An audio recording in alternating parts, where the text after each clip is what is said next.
சமூக ஆர்வலரான அன்னை வி.ஜி. சரவணன் அவர்கள் கடந்த 4 ஆண்டுகளுக்கு மேலாக ஸ்ரீவைகுண்ட தொகுதி மற்றும் அதன் சுற்று வட்டார பகுதிகளில் உள்ள ஆதரவற்ற ஏழை எளியவர்களுக்கு இல்லம் தேடி மதிய உணவு மற்றும் இரவு உணவு திட்டத்தை ஏற்படுத்தி உணவு வழங்கி வருகிறார்.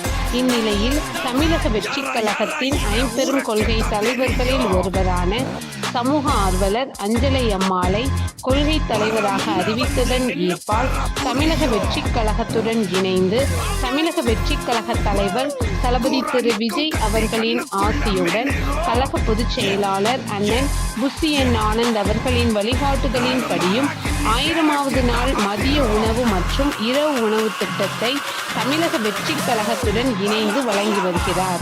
29/7/2025 இன்று 1141வது நாளாக ஏதல், உண்டியலூர், ஸ்ரீவைகுண்டம், கோட்டைக்காடு மற்றும் கீழமங்கலக்குறிச்சி அதன் சுற்று வட்டார பகுதிகளில் உள்ள 155 ஆதரவற்ற ஏழை எளியவர்களுக்கு தமிழக வெற்றி கழகம் தூத்துக்குடி மேற்கு மாவட்டம் சமூக ஆர்வலரான அன்னை வி.ஜி. சரவணன் அவர்களின் சார்பில் மதிய உணவாக முட்டையுடன் கூடிய சாம்பார் சாப்பாடு வழங்கப்பட்டது.